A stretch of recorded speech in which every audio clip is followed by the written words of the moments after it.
So hello, good evening to all of you guys. सब लोग अच्छे होंगे आई थिंक। सो हम लोग सेशन को स्टार्ट करते हैं विथ रिवीजन कि लास्ट क्लास में क्या हो गया था, उसके रिवीजन के साथ हम लोग क्लास को आगे बढ़ाएंगे, है ना। प्लीज बी ऑन टाइम यार, आप लोग लेट से आओगे तो फिर क्लास बीच में डिस्टर्ब होने लगती है ना। Please be on time.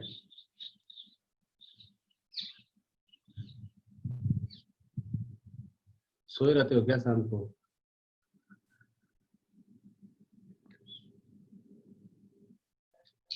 Okay. So last class में हम लोगों ने देखा था मोशन के इंट्रोडक्शन के बारे में, कुछ मैथमेटिकल भी हम लोगों ने। Good evening Sunny, good evening. Last class में हम लोगों ने मोशन एंड मैथमेटिक्स की कुछ बेसिक पोर्शन हम लोग रिवाइज किए थे। विकास सर, यूनिट एंड डायमेंशन के बारे में पढ़ा था, यूनिट का डेफिनेशन पढ़ा था। Vikas sir, unit is a standard notation to represent the quantity of any physical quantity. And then unit का हम लोगों ने डिवाइड करके दो पार्ट बनाए थे, एक था फंडामेंटल यूनिट और दूसरा था डेराइव्ड यूनिट। फंडामेंटल यूनिट के हम लोगों ने 7 पार्ट्स पढ़े थे। There are 7 type of fundamental unit. कौन कौन सा था वो? Vikas sir, use your chat to answer me. Vikas sir, recording, time, temperature, amount of substance, light intensity, और क्या था? करेंट। इन सब का हम लोगों ने यूनिट भी लिखा था। एसआई यूनिट, मास का होता है केजी, टाइम का सेकेंड, टेम्परेचर का केल्विन। और खुशी गुप्ता, रेज योर हैंड हटाइए। रेज योर हैंड का ऑप्शन डी सिलेक्ट करिए, ठीक है। सो लेंथ, मीटर, मीटर का एम हो गया, है ना। Very good. टेम्परेचर का हो गया केल्विन, स्मॉल के से रिप्रेजेंट करते थे। ओके, उसके बाद अमाउंट ऑफ सब्सटेंस को मोल बोलते थे, MOL। करंट का एम्पियर। और क्या था?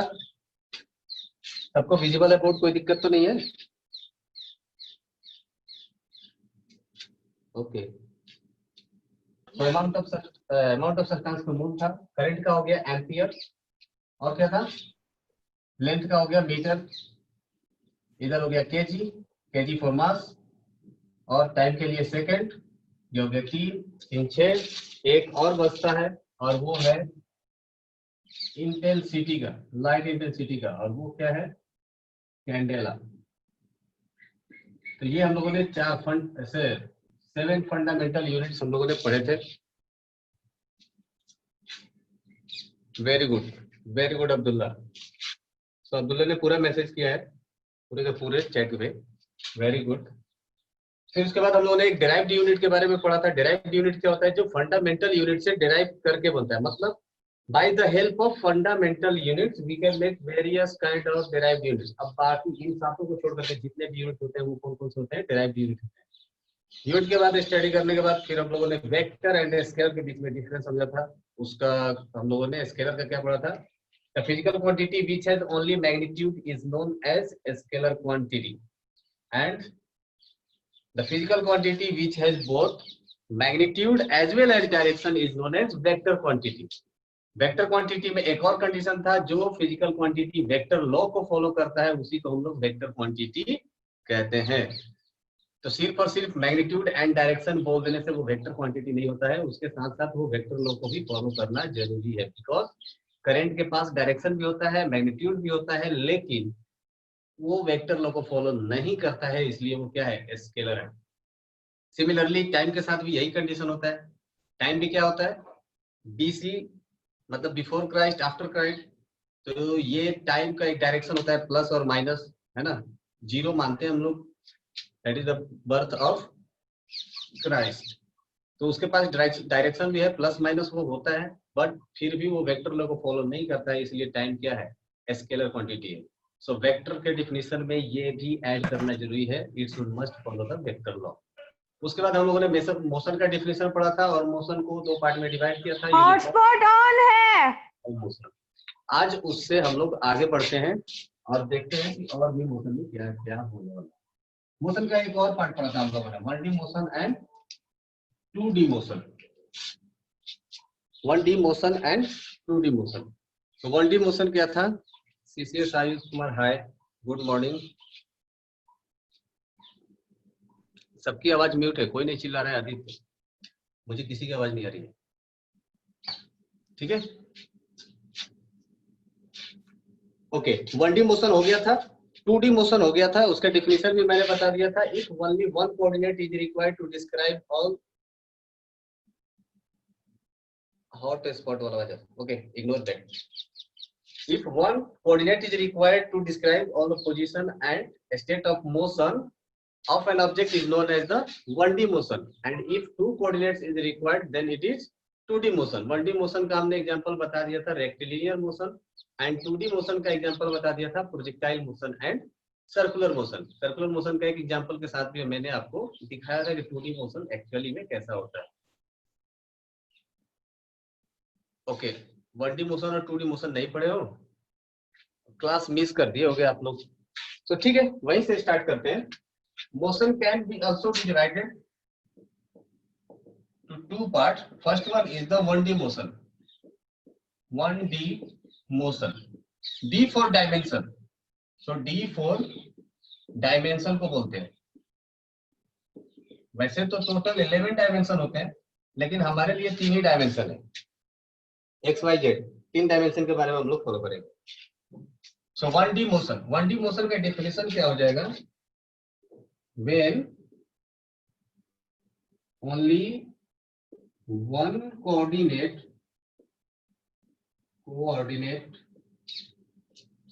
is required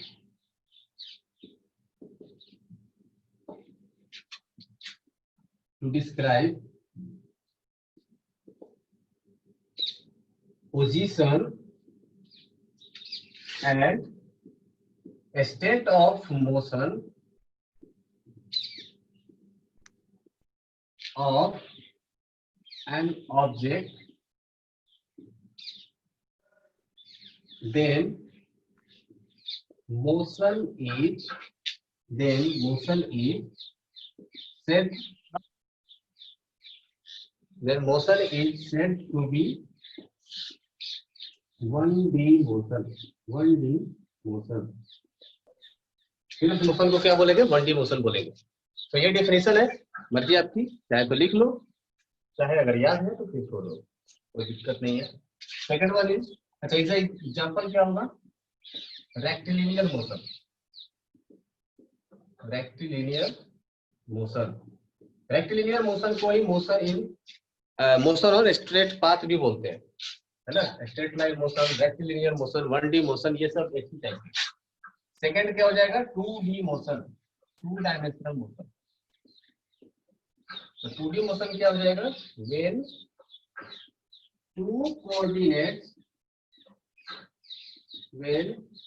two coordinates are required to describe the position and state of motion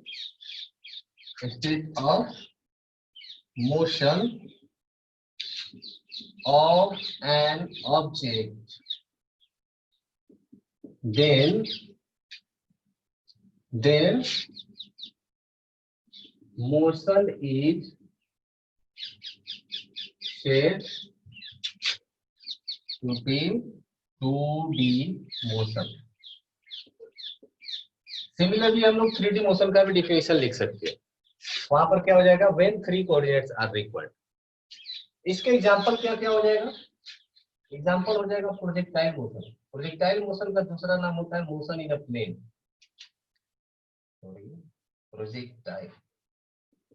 projectile motion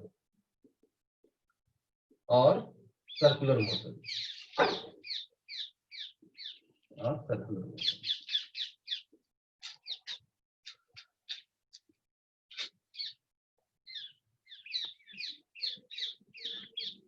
हो गया? नोट डाउन कर लीजिए। मोशन के 2 पार्ट हो गए, 1D मोशन है, 2D मोशन। थर्ड होता है थर्ड होता है 3D मोशन। 3 डायमेंशनल मोशन का मतलब क्या हो जाएगा? When 3 coordinate are required to describe position and state of motion of an object, then motion is said to be 3D motion. 3D motion. So इसका एग्जांपल क्या हो जाएगा? एग्जांपल हो जाएगा motion in space, motion in space और flying B. मक्खी जो उड़ती है ना इधर उधर, मच्छर जो उड़ते हैं, उनका कोई एक फिक्स डायरेक्शन नहीं होता है, वो किसी भी डायरेक्शन में जा सकते हैं, ऊपर भी जा सकते हैं, सामने भी जा सकते हैं, अगल बगल किसी भी डायरेक्शन में जा सकते हैं। तो उनके मोशन को डिस्क्राइब करने के लिए हमारे पास 3 कोऑर्डिनेट्स की जरूरत होगी, इसलिए उनके मोशन को हम लोग क्या बोलेंगे? 3D मोशन बोलेंगे। दूसरा, अर्थ का रोटेशन, सन का रोटेशन, मून का रोटेशन, जितने भी मोशन में जो हम लोग सैटेलाइट प्रोजेक्ट करते हैं स्पेस में, ये सब के सब क्या है? 3 डायमेंशनल मोशन होते हैं। इनको 3 कोऑर्डिनेट्स की जरूरत होती है ना? तो ये हो गया मोशन के 3 types. On the basis of path, रब कर रहा हूं नीचे से,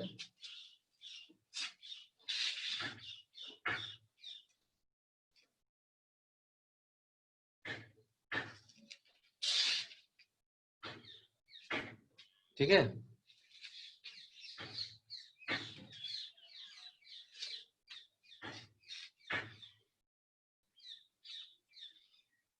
अच्छा, थर्ड जो बेसिस है डिवाइड करने का, on the basis of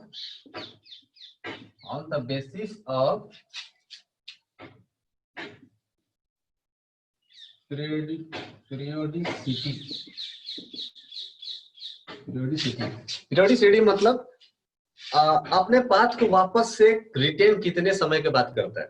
जैसे अर्थ अब सूर्य के चक्कर लगाती है, इसका मतलब अर्थ क्या है? 365 दिनों के बाद वापस से सेम पाथ को फॉलो करने लगती है। इसका मतलब इसका पीरियोडिक टाइम कितना हो गया? 365 दिन। जो मून है वो अर्थ के 27 डेज के बाद फिर से वो पाथ को फॉलो करने लगता है, जो पाथ वो स्टार्टिंग में फॉलो करता था। मतलब सेम पाथ वो 27 डेज के बाद रिटेन करता है। सिमिलरली जो हमारा घड़ी है, घड़ी का सुई क्या करता है? हर 24 घंटे में वो एक बार पाथ को रिटेन करता है, मतलब एक ही पाथ को वो फॉलो करता है। तो उसका टाइम पीरियड कितना हो गया? 24 घंटे। अच्छा, समझ लो आप गाड़ी लेकर के जा रहे हो, यहाँ से आप कहीं दूर चले गए, है ना? अपने जो भी घर है, घर से आप दूर चले गए, वापस आप कितने दिनों के बाद आते हो ऐसा कोई फिक्स टाइम नहीं है ना? तो ये कोई पीरियोडिसिटी नहीं रहा। तो मोशन को on the basis of periodicity, इसको 2 पार्ट में डिवाइड कर सकते हैं, एक पीरियोडिक मोशन और दूसरा हो गया non periodic motion.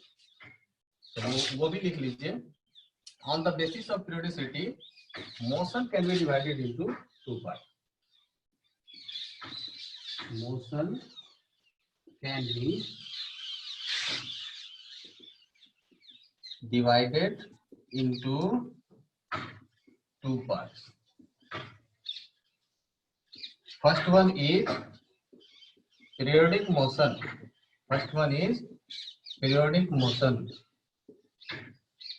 And second one is non-periodic motion.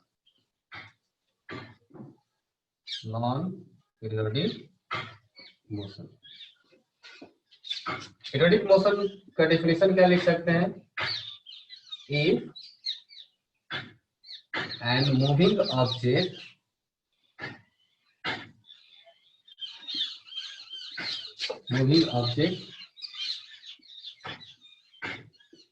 repeat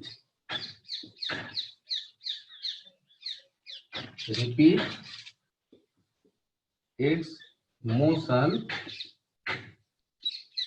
after fixed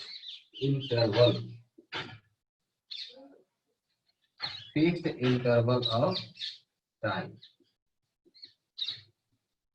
then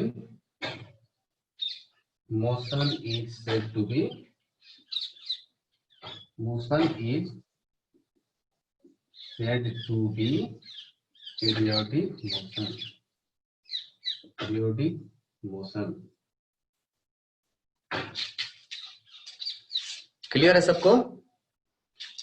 non periodic motion का डेफिनेशन ऊपर लिख देता हूं.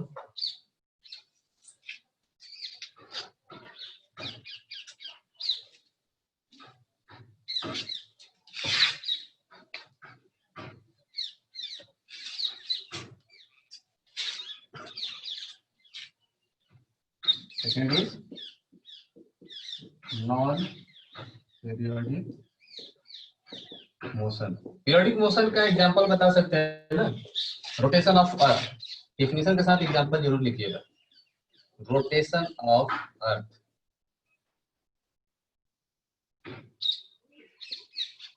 Pendulum etcetera. Non periodic motion किसको हम लोग बोलेंगे?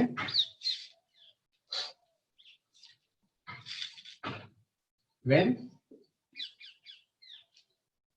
an object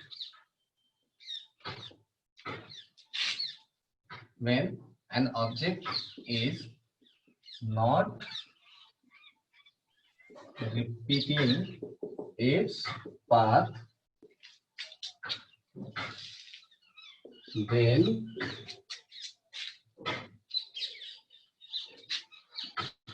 motion is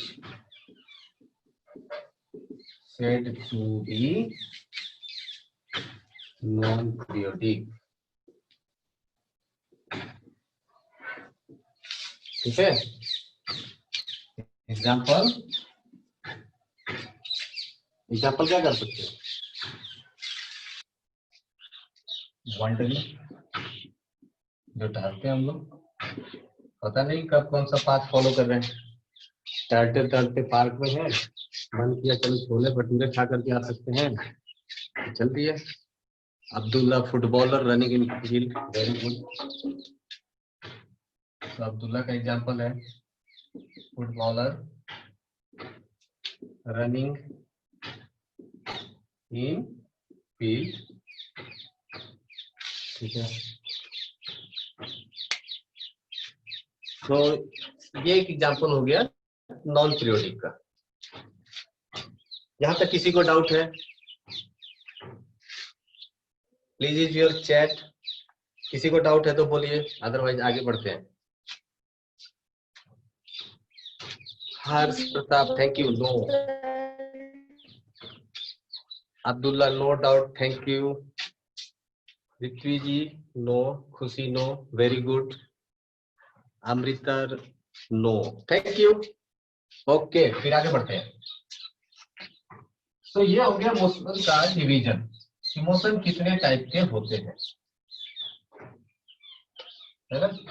periodic कोई कभी कभी देखो बाद में आओगे ना, पढ़ोगे तो अभी मैं आपको एक वर्ड इस्तेमाल करता हूँ जो बाद में पढ़ना है. तो उसको कभी कभी हार्मोनिक मोशन और नॉन हार्मोनिक मोशन भी बोलते हैं. तो इसको लेकर के बाद में ये टर्म आपको सुनने को मिलेगा, इसलिए मैं आपको पहले ही बता देता हूँ. बिकॉज जो 9th का सिलेबस है वही आपको 11th में वापस से पढ़ना है. सर 3D मोशन को प्लीज एक्सप्लेन कर दीजिएगा मिशबा. ओके देखो 3D मोशन को बहुत ज्यादा एक्सप्लेन करके कोई फायदा नहीं, फिर भी मैं आपको बता देता हूँ.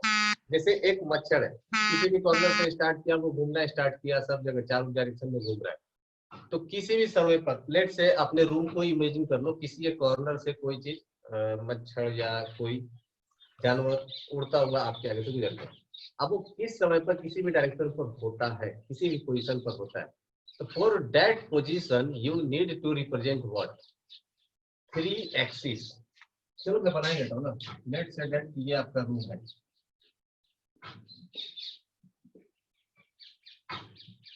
ये आपका रूम है, और ये है आपका ओरिजिन 0,0. ये हो गया एक्स एक्सिस, ये हो गया वाई एक्सिस, ये हो गया आपका जेड एक्सिस, है ना? ये आपका हो गया जेड एक्सिस. तो लेट्स सी कि यहाँ से वो उड़ता उड़ता कहीं इस पोजीशन पर वो बैठा हुआ है. इसका मतलब अगर हमसे पूछा गया कि बताओ इस मक्खी का पोजीशन क्या होगा, तो हमें क्या बताना पड़ेगा? इसका एक्स कोऑर्डिनेट, इसका वाई कोऑर्डिनेट और इसका जेड कोऑर्डिनेट. तीनों कोऑर्डिनेट हमें बताना पड़ेगा, तब जाकर के इसका एग्जैक्ट लोकेशन का पता चलेगा, बिकॉज वो 3 डायमेंशनल स्पेस में, या सिंपली बोल सकते हैं स्पेस में अगर कोई भी मोशन होगा तो उसको हम लोग क्या बोलेंगे, 3D मोशन ही बोलेंगे। तो बहुत ज्यादा डिटेल में जाने की जरूरत नहीं है, 3D मोशन हमारे बियॉन्ड है, 11th में भी नहीं पढ़ना है, 12th में भी नहीं पढ़ना है, तो don't worry about that. Just for information आपको बता दिया कि हाँ 3D मोशन नाम का जानवर होता है। ठीक है, okay, let's move on to the next topic. तो फर्स्ट टॉपिक है हमारा क्या, रेक्टिलिनियर मोशन।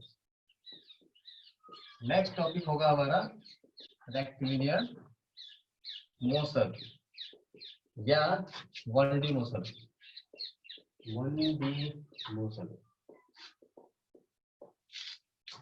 ठीक है, तो इसका डेफिनेशन तो हम लोगों ने पहले ही देखा है। On the basis of past एक डेफिनेशन और बना लेते हैं। 1D मोशन का अगर डेफिनेशन पूछेगा तो आपको तो जो लिखवाया वही बोलना है। रेक्टिलिनियर मोशन का पूछेगा तो क्या लिखेंगे, when object moves on a straight path, moves on a straight path, then motion is said to be rectilinear motion, rectilinear motion। ठीक है,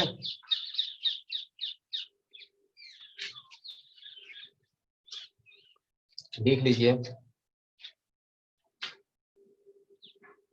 रेक्टिलिनियर मोशन को जानने के लिए हमें कुछ टर्म्स को जानना बहुत जरूरी है, और वो टर्म्स होंगे लाइक डिस्प्लेसमेंट हो गया,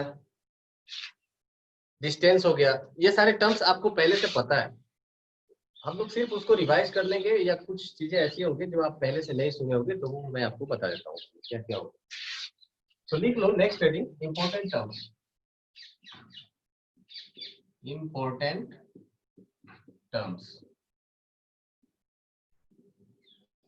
ये टर्म्स हमें जानना जरूरी है। तो पहला क्या हो जाएगा, first one is distance. Distance के बारे में जानना जरूरी है। डिस्टेंस किसको बोलते हैं, the actual path, the actual path travelled, the actual path travelled by a body is known as distance। Distance को हिंदी में बोलते हैं दूरी।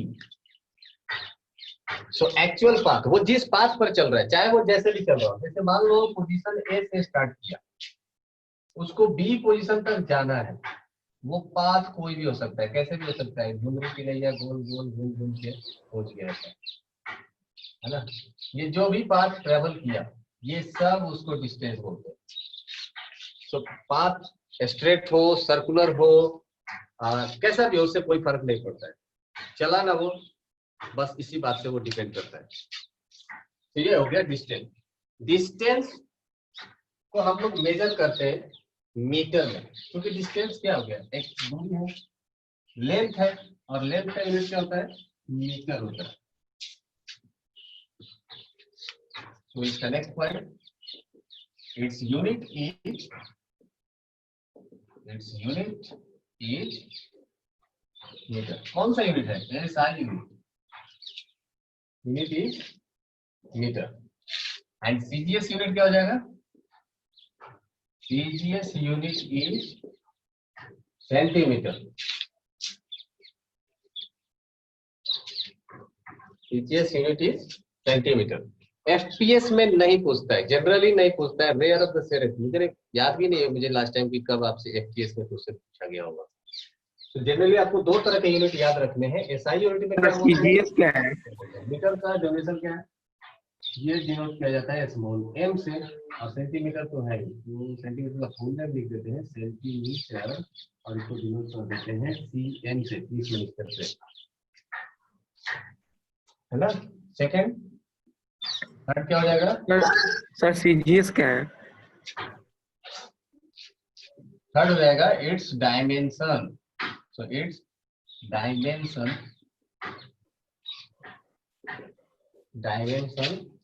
Sir, what is CGS? L0 sorry L1 E0.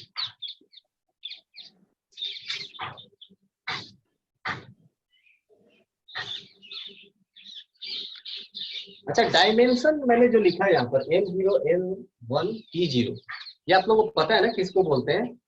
Last class में बताया था, अगर नहीं बताया था तो प्लीज आप चेक में बता दीजिए मुझे। So it's dimension is L0, what is CGS?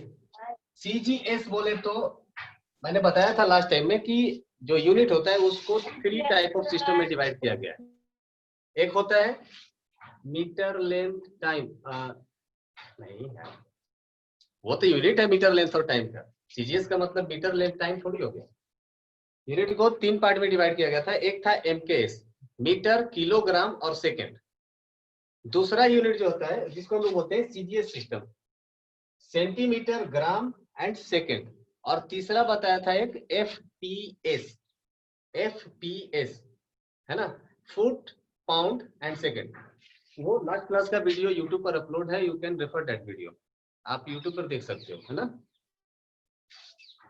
ठीक है, तो इसका जो डायमेंशन होगा वो क्या हो जाएगा m0, क्योंकि लेंथ में मास होता नहीं है, मास की जरूरत नहीं है, तो मास क्या हो जाएगा उसका power 0, metre length and T for time. Harsh Pratap, very good. Metre length and time, time length में होता नहीं है तो टाइम का भी पावर क्या हो गया 0, सिर्फ और सिर्फ लेंथ में पावर 1 होगा, तो लेंथ 1 हो गया, है ना। ठीक है, तो ये हो गया अबाउट डिस्टेंस। नेक्स्ट हो गया हमारा, वो हो जाएगा डिस्प्लेसमेंट। डिस्प्लेसमेंट, तो डिस्प्लेसमेंट का डिफिनीशन होता है the shortest distance between 2 point. क्या हो जाएगा definition? The shortest distance between 2 points is called displacement. Is called displacement. अच्छा, किसी भी 2 पॉइंट के बीच में शॉर्टेस्ट डिस्टेंस कैसा हो सकता है?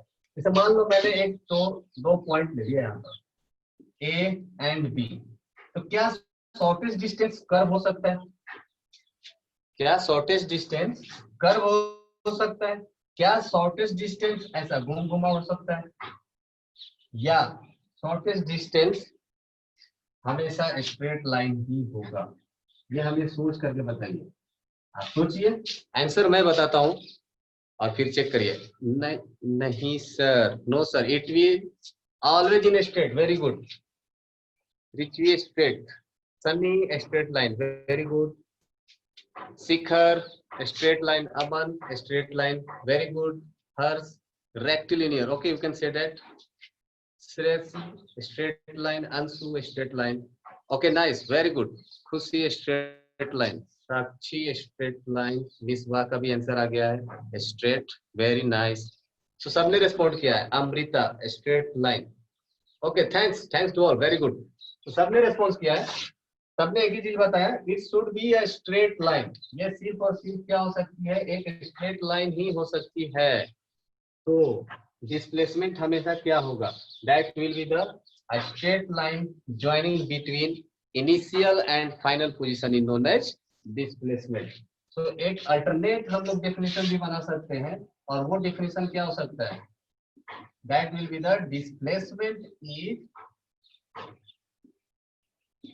displacement is length of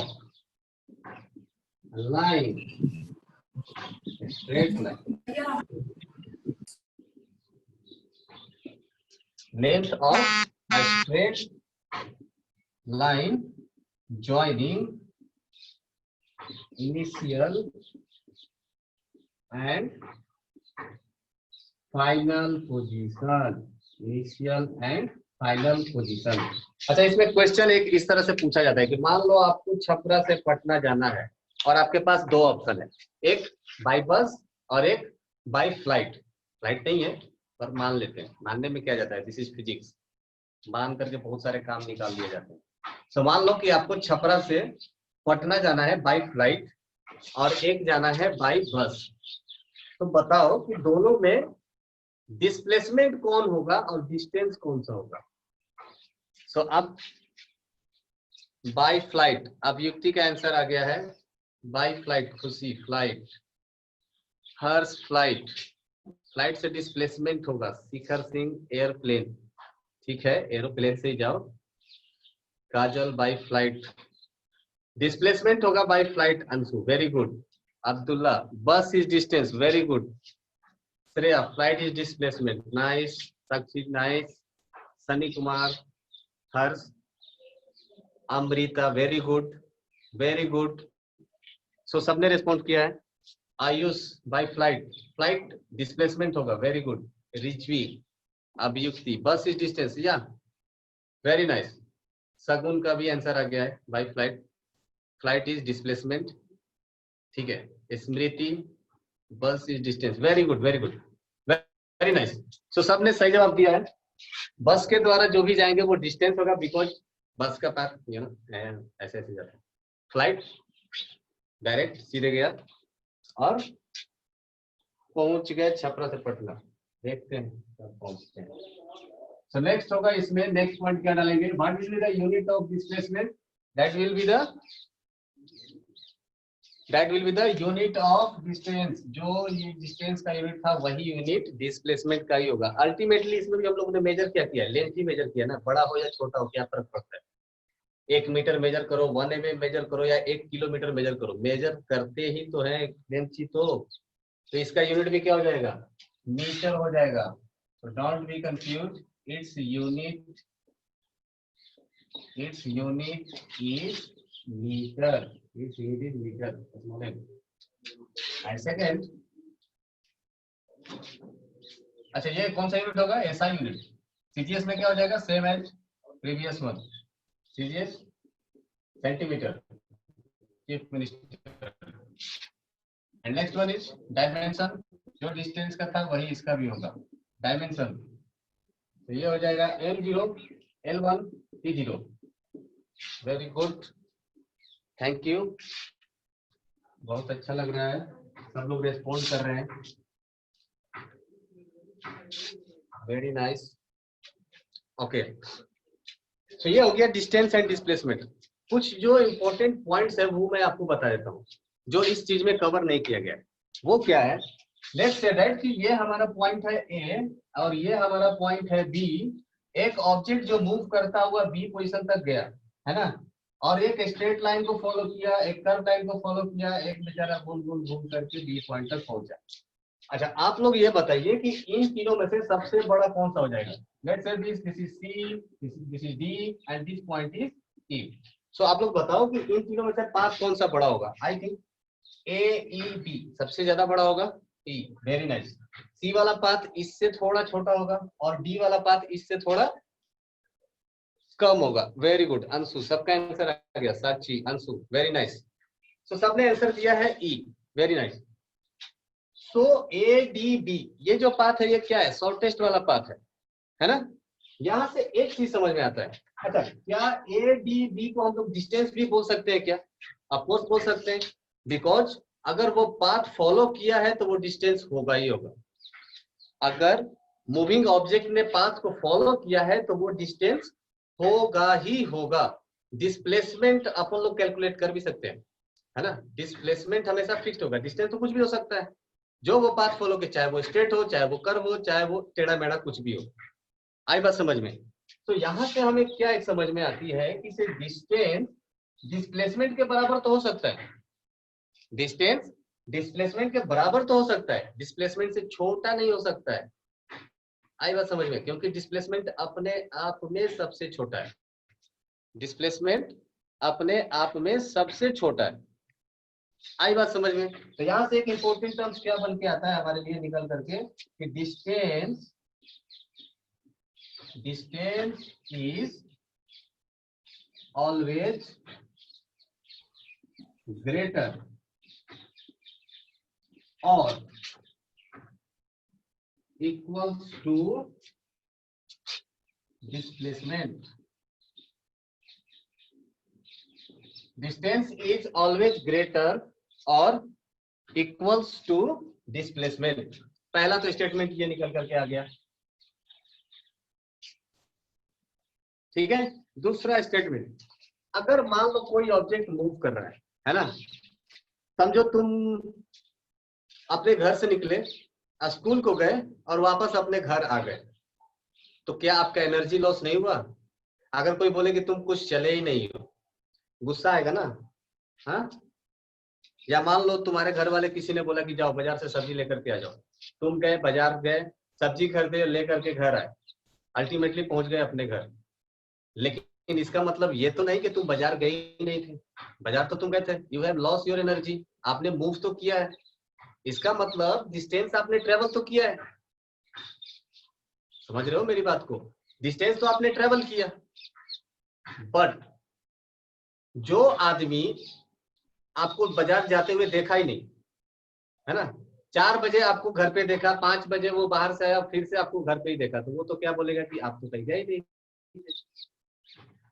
ठीक है, तो यहां से हमें 2 चीज समझ में आ रही है।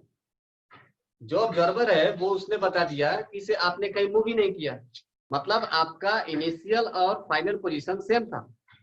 इनिशियल और फाइनल पोजीशन सेम था, मतलब जितना आप आगे गए उतना ही आप पीछे आ गए। सो अल्टीमेटली ये समझिए आपका घर है, लेट से दिस इज योर घर, ये ऊपर खिड़की, ये लगा दिया दरवाजा, है ना, और ये हो गया बरामदा।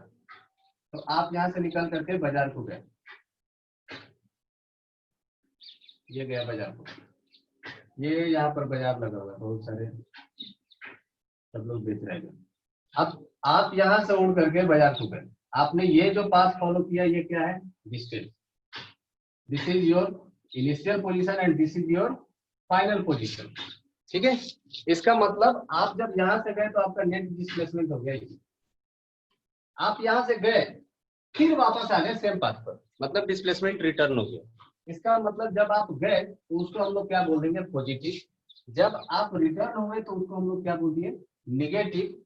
सो नेट डिस्प्लेसमेंट क्या हो गया? सबको जोड़ दीजिए, पॉजिटिव और नेगेटिव को, तो नेट डिस्प्लेसमेंट क्या हो गया हमारा? 0, जो कि आपको सबको पता है। आप सब लोगों ने आंसर भी दिया था, समीर, सबको, सब लोगों ने, तो सब लोगों ने पहले ही बता दिया था कि डिस्प्लेसमेंट हो गया 0।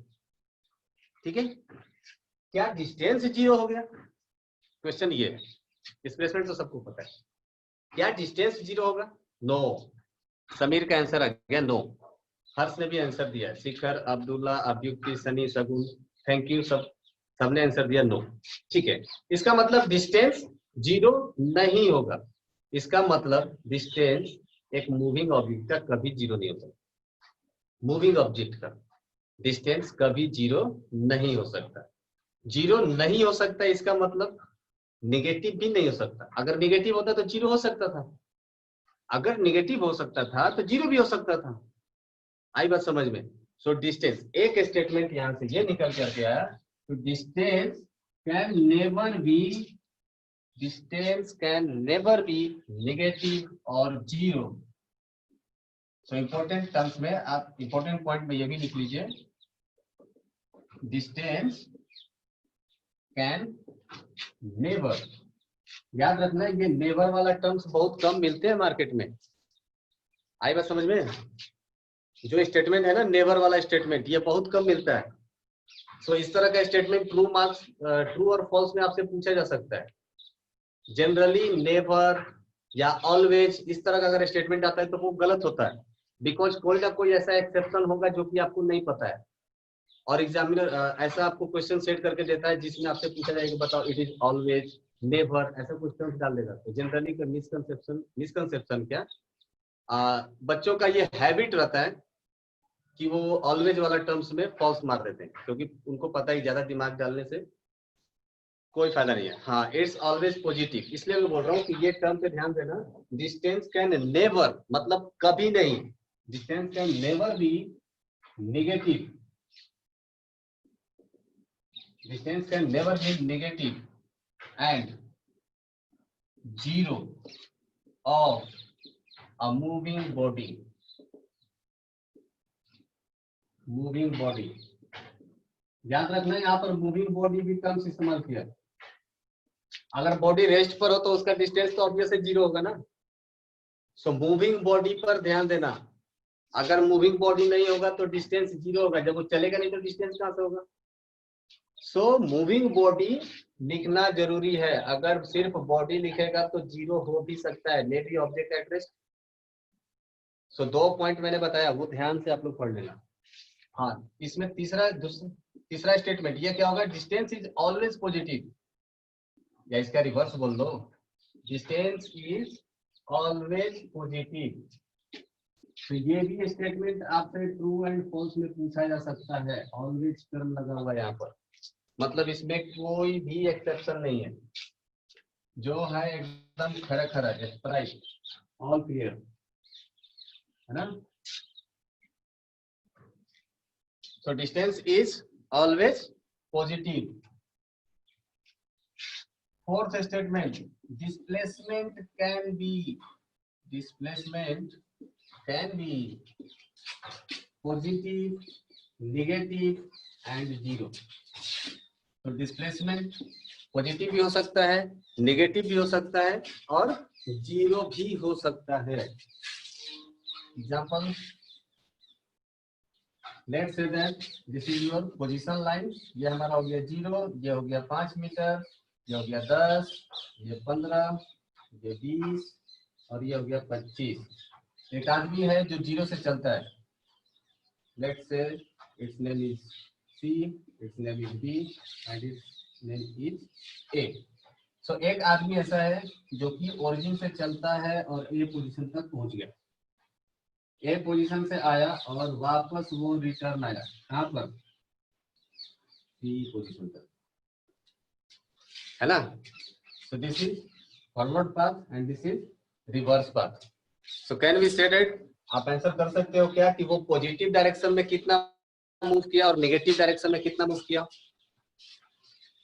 फटाफट। पॉजिटिव डायरेक्शन में ये ऑब्जेक्ट ओरिजिन से चल करके कितना डिस्टेंस मूव किया in positive direction, what will be the displacement in positive direction. 3 question है, 3 क्वेश्चन का आप जवाब दीजिए। पॉजिटिव डायरेक्शन में डिस्प्लेसमेंट कितना होगा, नेगेटिव डायरेक्शन में डिस्प्लेसमेंट कितना होगा और नेट डिस्प्लेसमेंट कितना होगा। 3 क्वेश्चन है, सोचिए सोचिए। पॉजिटिव में 25, अरे नहीं भाई, ये ए यहां तक गया है, ए पोजीशन तक गया है यहां तक, है ना, ओके। और ये है सी पोजीशन, रिटर्न में सी पोजीशन तक आया है। सो पॉजिटिव में गया 25, पॉजिटिव में 25, वेरी गुड अंशु। हाँ ठीक है, साथ में वो भी बताते जाओ ना, निगेटिव वाला भी। पॉजिटिव में डिस्प्लेसमेंट आ गया 25 सबका, निगेटिव में 10, निगेटिव में 10 आया क्या, सगुन Singh, negative 10, negative 15, yes negative 15 होगा सौरभ, जिसने भी जिन लोगों ने भी बताया नेगेटिव 15, अभिक्ति, सगुन, श्रेया, यस नेगेटिव में वो 15 होगा। जो भाई साहब आपने 10 जो बताया ना, that will be the net displacement हो जाएगा 10, पॉजिटिव में टोटल हो जाएगा 25, नेगेटिव में आ जाएगा 15। आई बात समझ में। So positive displacement will be positive 10 and negative will be minus of 15 and the total displacement will be 10 only. This will be your total answer. है ना ट्रिकी सवाल। नेट लिखा था, अच्छा नेट हो गया, it's your fault not mine. ठीक है, so एक और एग्जांपल करते हैं, एक और एग्जांपल करते हैं। डिस्प्लेसमेंट, नेट डिस्प्लेसमेंट हो जाएगा 10, ओके। एक ऑब्जेक्ट है जो ए पर था, बी पर गया, सबसे आसान सवाल, सबसे इजी सवाल, बी पर गया और सी पर पहुंच गया, है ना। Find example, find total distance and total displacement. फटाफट सबसे आसान सवाल, एक आदमी ए से बी पर गया, बी से सी पर गया, तो बताइए कि टोटल डिस्टेंस आ गया समीर का 7, वेरी गुड। डिस्प्लेसमेंट भी बता दूं साहब, शगुन का आ गया 7, डिस्टेंस सबका आ रहा है। डिस्प्लेसमेंट कितना है? समीर का आ गया 5, अभियुक्ति 7, सस्मिता, ये डिस्टेंस आप लोग सब लोगों ने बता रहा है 7, साक्षी, शिखर 7, सन्नी का भी 7 आ गया, खुशी का आ गया डिस्प्लेसमेंट 5, वेरी गुड। सस्मित, हर्ष प्रताप, अमृता, आयुष कुमार का 5 आ गया, डिस्प्लेसमेंट 5 आ गया, अमृता का भी। ओके, सो आई थिंक सबको क्लियर है। मिसबा का भी आ गया डिस्प्लेसमेंट 5। सो क्लियर है। डिस्प्लेसमेंट कैसे निकालेंगे? Line joining the initial and final position. Final position क्या है? सी। काजल का आ गया 5, वेरी नाइस। अंशु का भी आया 5, वेरी गुड। तो इनिशियल एंड फाइनल लाइन को हम लोग ज्वाइन कर देते हैं, और जो स्ट्रेट लाइन होगा इसका लेंथ होगा, वही तो होगा डिस्प्लेसमेंट। डिस्टेंस तो साफ साफ दिख रहा है बेचारा, 3 इधर गया, 4 इधर गया, तो टोटल 7 यूनिट हो गया।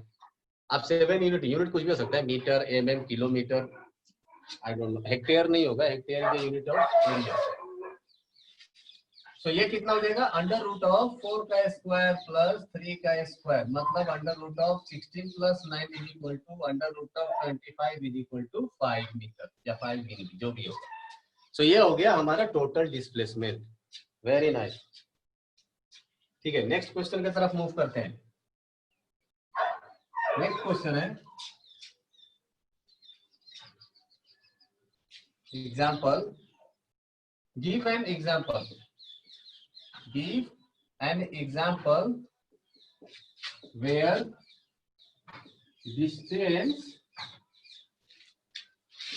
Distance is positive but displacement is 0। एक ऐसा एग्जाम्पल बताइए जहां पर डिस्टेंस पॉजिटिव हो और डिस्प्लेसमेंट 0 है। टाइप ऑफ मोशन बताइए, वो कौन सा मोशन होगा? जल्दी, अति शीघ्र बताएं, be quick. Circular motion, Sakshi Soni, very nice, first जवाब आ गया है साक्षी सोनी का। सर्कुलर मोशन भाई साहब, एक बॉडी जो सर्कुलर मोशन घूम रहा है सब गोल गोल, अगर ये ए पॉइंट से स्टार्ट किया circular motion, very nice. Sameer, सगुन, सबका आ गया। गोइंग टू, एक मिनट, गोइंग टू स्कूल और क्या लिखा था मालूम? सर्कुलर, ठीक है। अभियुक्ति का भी आ गया सर्कुलर, वेरी नाइस, ठीक है। एक किसी ने लिखा था, when a person move 10 metre in north direction but move 20 metre in south direction, yes this is also possible. आप आगे की तरफ जाएं 20 मीटर, फिर वापस आ जाए 20 मीटर, तो वो भी क्या हो जाएगा? एक टाइप का डिस्टेंस पॉजिटिव होगा और उसका, और ये भी एक तरीका है सर्कुलर मोशन। आप कंप्लीट एक साइकिल जब करते हो, कंप्लीट सर्कुलर मोशन आप करते हो, तो एक पोजीशन से मूव करोगे, आपका डिस्टेंस पॉजिटिव होते जाएगा, बट जैसे ही आप ए पोजीशन तक पहुंच जाओगे तो डिस्प्लेसमेंट क्या हो जाएगा? 0। So when initial and final position is same, displacement will always be 0। Harsh Pratap, straight line, how can it be possible? अगर वो टाइप ऑफ मोशन पूछेगा तो स्ट्रेट लाइन में भी पॉसिबल, हाँ ठीक है, बट उसमें आपको बताना पड़ेगा कि स्ट्रेट लाइन में जाना और आना दोनों, सिर्फ जाते गया तो फिर कैसे हो जाएगा? तो वो सस्पिशन वाला हो जाएगा आंसर आपका। स्ट्रेट लाइन किसी एक केस में पॉसिबल, सब में पॉसिबल तो है नहीं, तो ऐसा आंसर कभी मत दीजिए जिसमें आपको एक एक्सेप्शन मिल जाए। सर्कुलर मोशन में एक्सेप्शन नहीं है, अगर आप स्टार्ट करोगे इनिशियल एंड फाइनल पोजीशन से जाता है तो आपका वो 0 displacement and with positive distance ही देगा। चलिए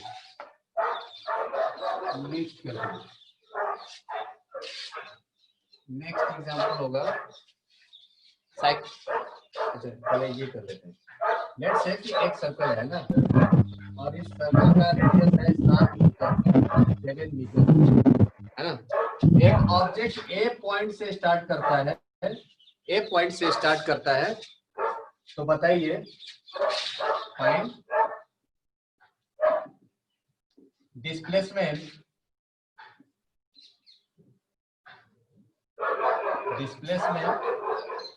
comma distance, displacement comma distance after पहला question quarter revolution, quarter revolution, revolution मतलब समझते हो ना, घूमना, गोल गोल घूमना। एक रेवोल्यूशन मतलब यहां से गोल गोल घूम करके अगर वापस आ गया तो डिस्टेंस इज 44। क्वार्टर रेवोल्यूशन के लिए, क्वार्टर रेवोल्यूशन के लिए डिस्टेंस 44 होगा क्या? चेक करिए। साक्षी का आंसर था शायद, आई थिंक साक्षी ने बताया है। यस, साक्षी सोनी का आंसर था 44 डिस्टेंस। तो क्वार्टर रेवोल्यूशन के लिए क्या डिस्टेंस 44 होगा? चेक करिए। सबसे पहले तो बताओ क्वार्टर रेवोल्यूशन होगा कितना? 90 डिग्री है ना। वन रेवोल्यूशन मतलब 360 डिग्री। श्रेया का भी आ गया 44, मतलब मुझे लग रहा है 44 सही आंसर है। ठीक, अगर वो कंप्लीट वन रेवोल्यूशन होगा तो कितना हो जाएगा? 360 डिग्री। आरसी लवयुक्ति सबका 44 आ रहा है सच में। Distance is 44 for Misbah, Misbah का भी आया। सन्नी कुमार 44, सौरभ सिंह का भी 44 आ गया, वेरी गुड। सबका 44 आ रहा है। खुशी गुप्ता का भी आ गया। अच्छा, खुशी गुप्ता पूछ रहे हैं कैसे सर? ठीक है, बताता हूँ कि किसका 11 आया। श्रेयसी 11, हर्ष प्रताप 44, साक्षी सोनी 0। साक्षी 0 तो नहीं होगा, एटलीस्ट डिस्टेंस तो 0 नहीं होगा। अभी तो बताया था भाई साहब, डिस्टेंस 0 कैसे होगा? ये तो वही बात हो गई। हाँ, शिकारी आएगा, जाल बिछाएगा, लोभ से फंसना नहीं। अभी रट रट के 1 घंटा हो गया, 10 बार बोला होगा। Distance can not be 0। No sir, sorry Sakshi Soni, आप सॉरी वॉरी कुछ भी नहीं, अब नहीं चलेगा। ए से स्टार्ट किया, अगर कंप्लीट रिवोल्यूशन होता तो वो 360 डिग्री मूव करता। अगर उसने बोला है क्वार्टर रिवोल्यूशन मतलब 1/4 of revolution, total revolution, so 360 degree, 1/4 कितना हो जाएगा? 90 डिग्री। मतलब यहाँ से मूव करके इस पोजीशन पर, मतलब ए से स्टार्ट किया और बी पोजीशन तक पहुंच गया है वो। अगर वो कंप्लीट रेवोल्यूशन होता तो ये सर्कल के सरकमफ्रेंस के बराबर डिस्टेंस कवर करता। फिर से बोलता हूं, अगर एक रेवोल्यूशन होता, ओके ओके ठीक है,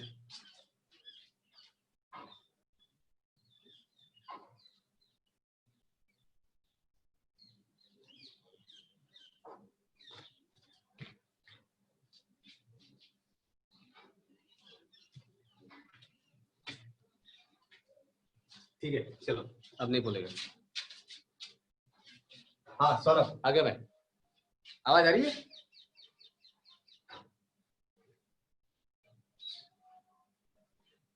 हाँ ठीक है। तो अगर वो एक रेवोल्यूशन होता, कंप्लीट वन रेवोल्यूशन होता, तो वो 360 डिग्री मूव करता। इसका मतलब, खुशी वेरी गुड, थैंक्स। सो अगर वो कंप्लीट वन रेवोल्यूशन घूमता तो पूरे सर्कल का सरकमफ्रेंस पर घूम रहा होता, और सर्कल का सरकमफ्रेंस का फॉर्मूला होता है 2 pi into R, 2 pi into R. इसका मतलब फॉर वन रिवोल्यूशन ये कितना हो जाता है डिस्टेंस? 2 इंटू पाई का वैल्यू हो जाता है 22/7 और आर का वैल्यू हो गया 777, कितना हो गया? 44। अगर ये वन रिवोल्यूशन होता तो 44 मीटर मूव किया होता। बट कंडीशन ये है कि ये क्वार्टर है। क्वार्टर मतलब 1/4। इसका मतलब 1/4 रेवोल्यूशन के लिए 1/4 से मल्टीप्लाई कर देंगे तो यहाँ से आ जाएगा आंसर 11 मीटर।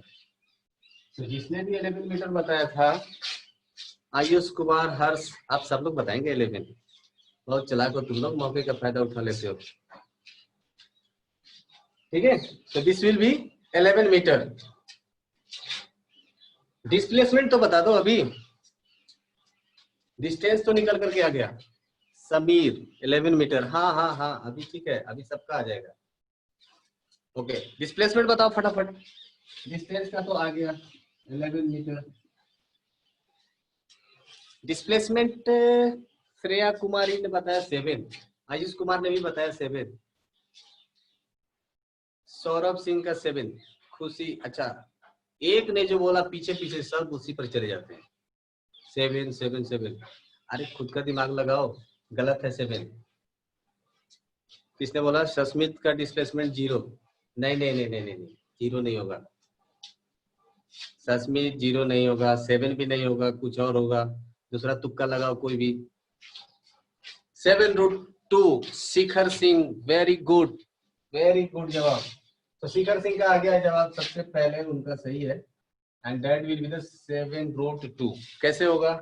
ये 7 है, रेडियस ये भी 7 है, तो ये कितना हो जाएगा? √7 का स्क्वायर प्लस 7 का square, and that will be equals to the 7√2, equals to the 7√2।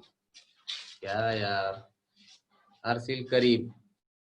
Initially वो ए पर था, फाइनली वो बी पर था, तो डिस्प्लेसमेंट कैसे होता है? इनिशियल एंड फाइनल पोजीशन को लाइन, स्ट्रेट लाइन से जोड़ दीजिए, तब देखिए ये क्या हो जाएगा। ये वाला एक राइट एंगल ट्रायंगल बनेगा। क्या ये एक राइट एंगल ट्रायंगल बनेगा?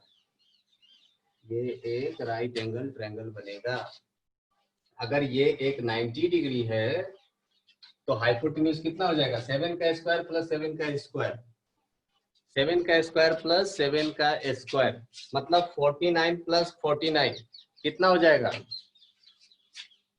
49 प्लस 49 98, और 98 का आ जाएगा सन्नी कुमार 7√2 आ गया, फाइनली आ गया सबका। अब सबका आ जाएगा, ये आएगा समझ में। इनिशियली वो ए पर था, फाइनली वो बी पर था, दोनों को स्ट्रेट लाइन से ज्वाइन कर देंगे। ध्यान से देखिए, तो ये एक राइट एंगल ट्रायंगल बनेगा, तो नेट डिस्प्लेसमेंट कितना हो जाएगा? 7√2। अंशु यादव का भी आ गया, ठीक है। तो अभी ये क्वेश्चन कर लीजिएगा। नेक्स्ट है, तो ये यहाँ पर इसका आंसर आ गया 7√2। नेक्स्ट क्वेश्चन है, अगर रिवोल्यूशन हाफ हो, what will be for half revolution? तो क्वेश्चन सेम है, डेटा भी सब कुछ सेम है। रिवोल्यूशन हाफ होगा,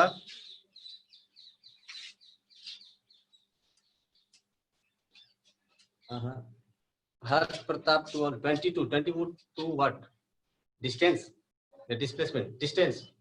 अंशु अर्सिल, ठीक है, सबका आ गया। ओके, अभी लगता है सबको क्लियर हो गया। समीर राज 22 मीटर, ठीक है। डिस्प्लेसमेंट 14 मीटर, हाँ सही है। काजल विश्वकर्मा 22, रिजवी 22 मीटर डिस्टेंस, हाँ ठीक है। अभी इसका मतलब ये क्लियर हो गया। 22 मीटर डिस्टेंस कैसे हो जाएगा? 44 होता तो कंप्लीट रेवोल्यूशन होता, सो हाफ रेवोल्यूशन कितना हो जाएगा? 1/2 into 44, that will be equal to the 22। Ayush Kumar 22 displacement नहीं भाई, 22 डिस्टेंस होगा। Amrita distance 22, very good. Abhiyukti displacement 14, हाँ सही है। सस्मित डिस्प्लेसमेंट 14, हाँ वेरी गुड। डिस्प्लेसमेंट 14 ही होगा ना, हाफ रेवोल्यूशन में यहाँ पर था। जब वो आधा घूम के आएगा तो इस पोजीशन पर आ जाएगा बी पर। इसका मतलब वो कितना ट्रेवल किया? अपने डायमीटर के बराबर, 7 + 7 14, तो डिस्प्लेसमेंट कितना हो जाएगा? 14 मीटर। नेक्स्ट हो जाएगा थर्ड क्वेश्चन में 3/4 रेवोल्यूशन। 3/4 को 3/4 भी बोल सकते हैं। तो फटाफट आंसर लिखते जाइए, फटाफट आंसर बताते जाइए। इसका कितना हो जाएगा? 14 मीटर, और ये कितना हो जाएगा? 32 मीटर। 3/4 में कितना हो जाएगा? डिस्टेंस हो जाएगा 33, तो वेरी गुड, डिस्टेंस आ गया 33 मीटर। और डिस्प्लेसमेंट कितना हो जाएगा?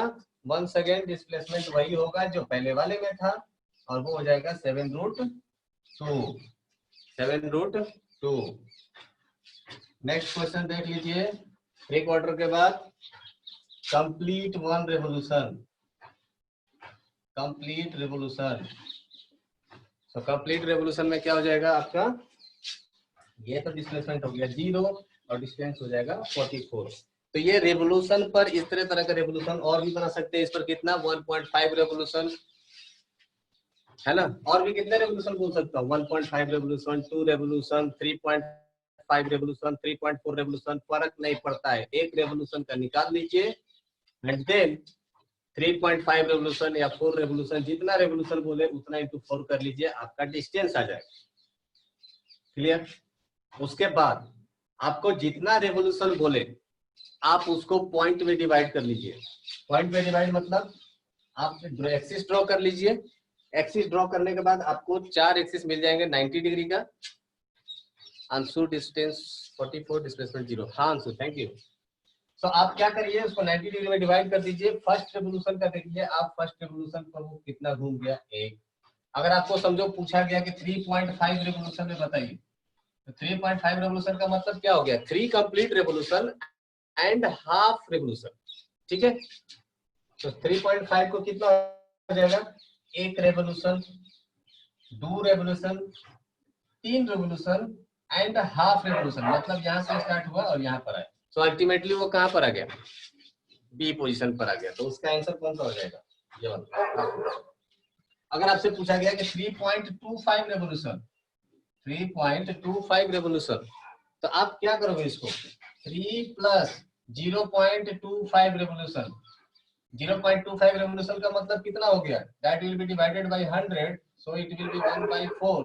so 3 complete revolution plus 1/4 revolution, तो 3 कंप्लीट रेवोल्यूशन कितना हो गया, ए से आकर के खत्म हो जाएगा, एक रेवोल्यूशन कंप्लीट हो जाएगा। और 1/4 रेवोल्यूशन का मतलब कितना हो गया, 1/4 रेवोल्यूशन का मतलब हो जाएगा फिर से ए से बी पोजीशन पर वो आ जाएगा, है ना।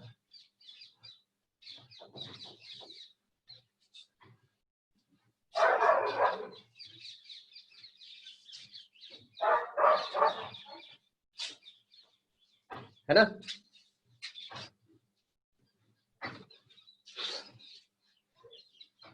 ठीक है, ओके। तो ये रहा आज का आपका एग्जाम्पल डिस्टेंस एंड डिस्प्लेसमेंट के साथ।